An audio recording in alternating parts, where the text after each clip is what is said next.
दोस्तों, मेरा नाम भूषण जनेजा है और मैं हेल्थ से रिलेटेड कुछ बातें लोगों से करता रहता हूँ। मुझे एक ख्याल आया कि क्यों ना मैं अपनी ये नॉलेज लोगों के साथ शेयर करना शुरू करूँ, तो मैंने YouTube पे अपना एक चैनल बनाया। आज दोस्तों मैं एक ऐसी समस्या के बारे में बात करना चाहूँगा जो धीरे धीरे विकराल रूप धारण करती जा रही है। वो है थायराइड। थायराइड एक ऐसी महामारी की तरह फैलता जा रहा है। 10 साल के बच्चे को भी थायराइड की समस्या हो रही है। क्यों? फिर मैं वही की बात कहूंगा। सबसे पहला कारण खान पान की अनियमितता, और जिस क्वालिटी का फूड हम खा रहे हैं ना, वो सबसे बड़ी प्रॉब्लम है। हमारी सब्जियों में, हमारी दालों में, हमारी गेहूं में, सब में पेस्टिसाइड ही पेस्टिसाइड है। DAP, यूरिया, ये दुनिया भर का है। ये कहीं ना कहीं हमें बीमार कर रहा है। इसीलिए अब दुनिया दोबारा फिर ऑर्गेनिक की तरफ भागना शुरू हो गई है। थायराइड एक ऐसी बीमारी है जिसके बारे में एलोपैथी के डॉक्टर्स का कहना है कि अगर ये आपको एक बार हो गई तो आप इससे पीछा नहीं छुड़ा सकते। और वो ये कहेंगे कि आप बस थायराइड की दवाई रोज खाते रहे, आपका थायराइड कंट्रोल में रहेगा। बात भी उनकी ठीक है। क्यों? क्योंकि एलोपैथी तो सिर्फ चीजों को कंट्रोल करता है, क्योर तो करता ही नहीं है। तो थायराइड की बात करते हैं। थायराइड 100% क्योर हो सकता है। मैं एक बार फिर रिपीट कर रहा हूं, थायराइड 100% क्योर हो सकता है। अब आप कहेंगे कैसे? सबसे पहले आप अपने घर में इस्तेमाल करने वाला नमक बंद कर दें। जो आयोडीन वाला नमक है, यह सबसे बड़ी इसकी एक जड़ है। सरकार कहती है, विज्ञापन कहते हैं, टीवी कहता है, बड़ी बड़ी कंपनियां कहती हैं आयोडीन वाला नमक इस्तेमाल करें।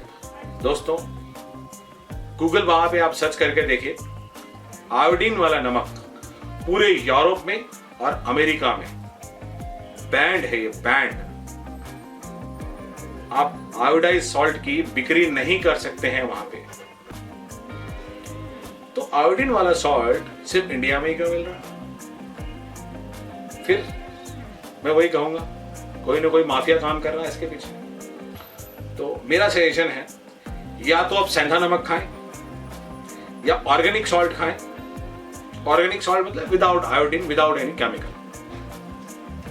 उसके अलावा आप जो पुराने जमाने में सिस्टम होता था कि वो डेले वाला नमक मिलता था, आप चक्की से पिसवा के लाते थे और उसको स्टोर करके रखते थे। उसको स्टोर करने का सबसे बेस्ट तरीका है मटका। आप मिट्टी के मटके में आप नमक को पिसवा करके स्टोर कर सकते हैं, या किसी प्लास्टिक के कंटेनर में भी कर सकते हैं। स्टील, एल्युमिनियम या लोहे के किसी बर्तन में स्टोर नहीं करना चाहिए इसको। सबसे पहला आप नमक बदल दें। नमक के बाद जो एक नुस्खा आप अपना सकते हैं वो है कि आप 1 गिलास पानी कांच का भर के रखें रात को, उसमें आधा चम्मच सूखा धनिया साबुत वो उसमें भिगो के रख दें। रात भर उसको भीगने दें। सुबह उस पानी को उबालिए। जब वो पानी आधा गिलास रह जाए, रूम टेम्परेचर में लाके उस पानी को पी लीजिए और धनिया को चबा के खा लीजिए। अगर धनिया नहीं खा पा रहे हैं तो उसको आप फेंक भी सकते हैं। अगर धनिया खा लें तो सोने पे सुहागा। 2 ऑप्शन मैंने आपको बताया। तीसरा जो सबसे बेस्ट और सबसे ज्यादा कारगर तरीका है वो है हरे धनिए की चटनी।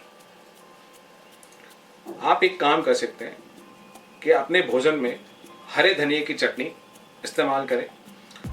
हरे धनिए के साथ में आप थोड़ी पत्तियां पुदीने की मिला सकते हैं, प्याज डाल सकते हैं अगर प्याज आप खाते हैं तो। अगर आप जैन हैं तो प्याज ना मिलाइए। टमाटर डाल सकते हैं, हरी मिर्च डाल सकते हैं। कोशिश करें कि उसमें लाल मिर्च का इस्तेमाल कम करें। अगर आपको फ्लेवर के लिए चाहिए तो थोड़ा काली मिर्च डाल सकते हैं। पर चटनी को आप पूरा चटपटा बना सकते हैं। उसका जो मेन इंग्रेडिएंट है वो है हरा धनिया। हरा धनिया होना बहुत जरूरी है। और इसमें सावधानी रखने की सिर्फ एक ही बात है कि आप इस चटनी को मिक्सी में नहीं बनाएंगे। या तो आप पत्थर की एक कुंडी मिलती है गोल सी, उसमें बना सकते हैं, या मिट्टी की कुंडी में बना सकते हैं। अगर मिट्टी की कुंडी में बनाएंगे तो सबसे बेस्ट है। और लकड़ी के डंडे से उसको आप पीसने की कोशिश करिए। मैं आपको उसका एक फोटो भी दिखाने की इसमें कोशिश करूंगा कि मिट्टी की कुंडी किस तरह की होती है और उसको पीसने के लिए जो लकड़ी का डंडा इस्तेमाल किया जाता है वो किस तरह का होता है। पंजाबी में उसको ना दौरी सोटा बोलते हैं। तो उसमें आप चटनी को बनाइए। और वो चटनी सुबह अगर आपने बनाई तो ज़्यादा से ज़्यादा आप शाम तक उसको कंज्यूम कर लें। उस चटनी को आपने फ्रिज में नहीं रखना है।